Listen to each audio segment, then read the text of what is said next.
It's December and 2015 is coming to an end. You know what that means. Time to call up my dentist and schedule an appointment for January.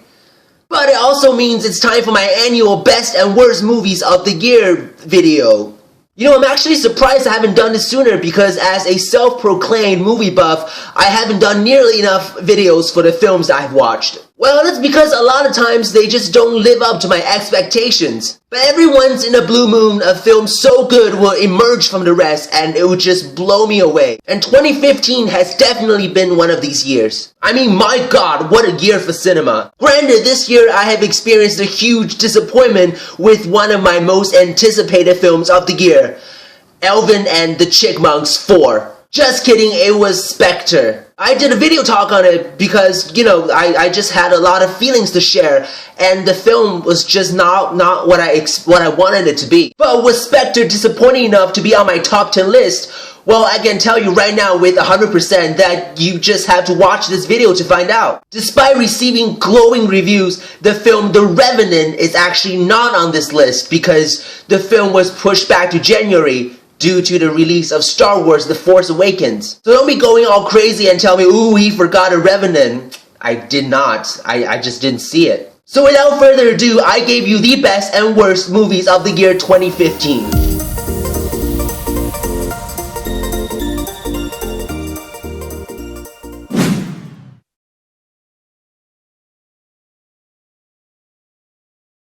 Blackhat is directed by director Michael Mann and stars the almighty Thor himself, Chris Hemsworth, with Chinese actress Tang Wei. It's a thriller involving hackers and technologies and military. Think Hunt for the Red October, but with a lot more tech talk and a lot less exciting. What baffles me the most about this utter bore of a film is that Michael Mann made a lot of my all-time favorite action thrillers, such as Collateral and The Heat.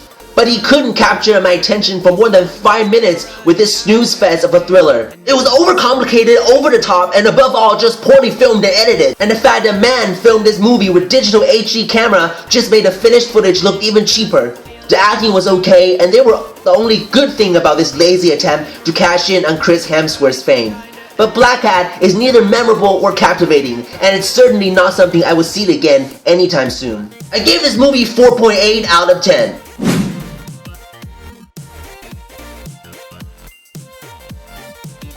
Ex Machina is one of those films that after you finish, you just go, what the fuck happened? And the small cast of this film definitely made it all the more chilling. This was the movie that made me fall in love with Alicia Vikander. She played android Ava with such curious intensity that I found myself unable to look away. The whole movie had a dreamish quality to it that it felt like something out of a claustrophobic person's nightmare. The story was tight, the CG was superb given the small budget of the film, and all three main casts delivered solid performances to a film experience unlike anything else I've experienced before. I gave Ex Machina 8.5 out of 10.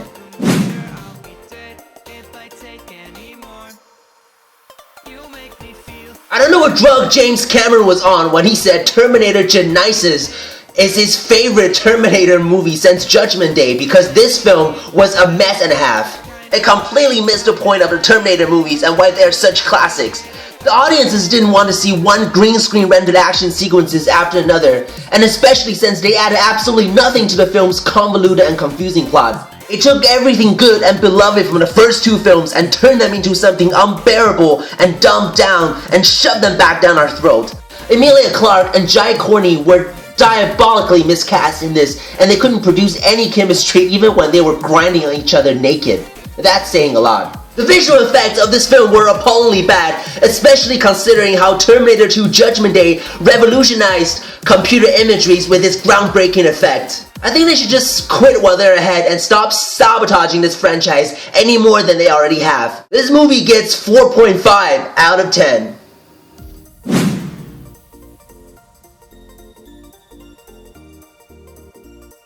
I waited hella long before I decided to see this movie, and it was a terrible mistake. I should have seen it sooner. I was afraid I wouldn't be able to understand the culture and references because 1. I didn't grow up in the 80s with NWA's music, and 2. Biopics are usually hits or misses for me. I wasn't sure whether I wanted to invest in this film. But as soon as I sat in the movie theater, I knew I was onto something special. Everything about the film, from as small as the costume to pop culture references to as big as the performances and story, was just on point.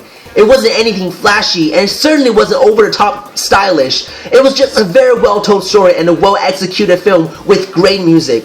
I'm not going to lie, I cried toward the end of the film, and that was something I never in a million years expected to do. Straight Outta Compton gets 8.7 out of 10.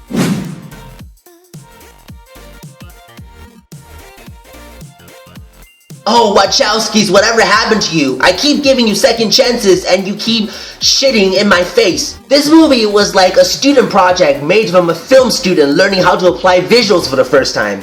There was nothing coherent or comprehensive with the film's plot because when you got Channing Tatum and Mila Kunis, who needs storytelling, right? That plus the fact that this film was a bad CGI fest didn't help hold my interest because movies in the year 2015 shouldn't have this level of incompetence in execution. The directors of Matrix shouldn't reduce themselves to flashy visuals and absolutely zero substance. This isn't the 1970s anymore. Millions of dollars shouldn't have gone to waste like this. I gave this film 3.5 out of 10.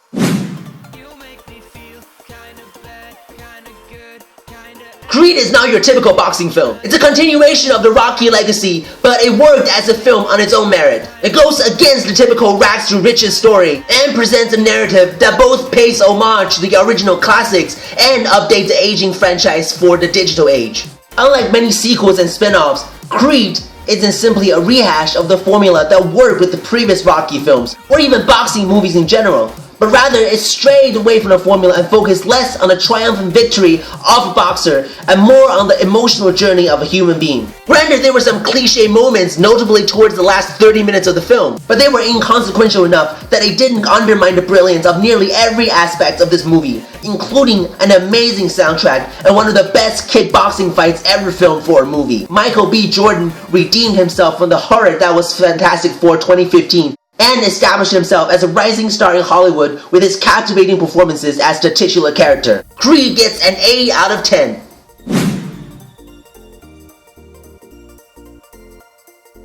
Jennifer Lopez may have been from the block and she may have shaken her booties here or there, but she's no actress, or at least a decent one. I'm sure this movie was made because the filmmakers knew that there is a market for the so-called thrillers like this. And I would go as far as saying, had this film been made in the 80s when this type of low-budget home invasion thriller was a popular genre, The Boy Next Door would have been a cult classic. But the cliche storytelling and the lazy directing, as well as J-Lo's bland and sometimes unintentionally laughable acting, pretty much nailed this one to the coffin. I mean, when the actor who played the titular character of your film's most high-profile credit is Step Up 5, how good do you really expect your film to be? In fact, I saw this film on my laptop, and even then I didn't want to finish it. It took some serious willpower for me to soldier through this one. The Boy Next Door gets 3 out of 10.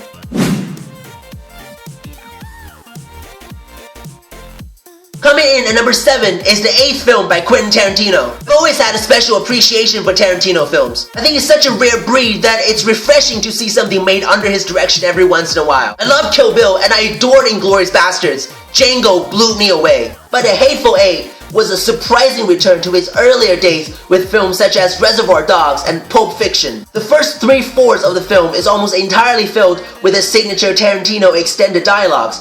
But when the action kicks in, it escalates quickly into the spaghetti western violence that we last saw in Django Unchained.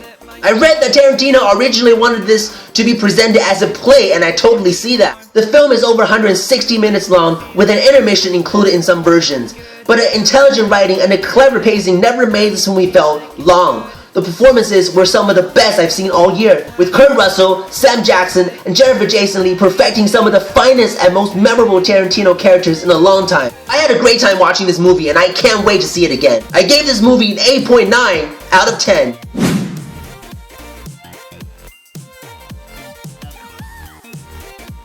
This is an especially sad entry because as someone who absolutely loved the original Hot Tub Time Machine, placing it even higher than The Hangover, which was also released in 2009, I had high expectations for this sequel. Unfortunately, this chaotic follow-up done away with everything memorable about the original film and instead opted for slapstick comedy. The whole film felt lackluster and aimless, as if the director and writers gave up halfway through and went, oh fuck, let's just throw in as much nonsensical physical humors as possible. The acting was half-assed, and the lack of John Cusack, who played the character that made the first movie awkwardly entertaining to watch, this unfunny and uninspired sequel ultimately came off as tiresome and forced.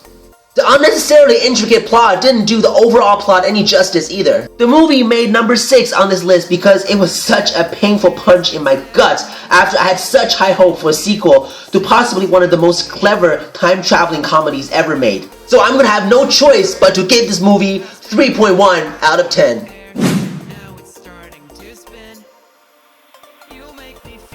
Possibly one of the most anticipated films from 2015 other than Spectre, Star Wars The Force Awakens had a lot to prove, especially since the last good Star Wars came out over 33 years ago. Luckily, director J.J. Abrams and Star Wars veteran screenwriter Lawrence Kasdan delivered a solid, if not predictable, entry to this classic space saga and proved that a Star Wars film can still be good.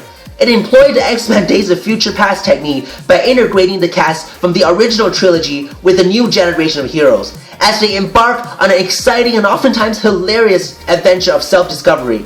The Force Awakens was unlike the bland and unimaginative prequels that it was shot with as much practical effects as possible, resulting in a finished product having a raw and tangible quality that the prequels never pulled off. Although the film is sometimes criticized to be too similar to the previous movies, notably A New Hope, The Force Awakens is ultimately a character piece that focuses on individuals rather than the visual spectacles. The new characters, including the villains, were surprisingly fleshed out, and the film raised questions but didn't necessarily answer all of them. It's an intriguing movie that mostly lived up to its hype and captured the nostalgia for die-hard fans. It certainly pumps the audience for what's coming next. Star Wars Force Awakens gets 8.5 out of 10.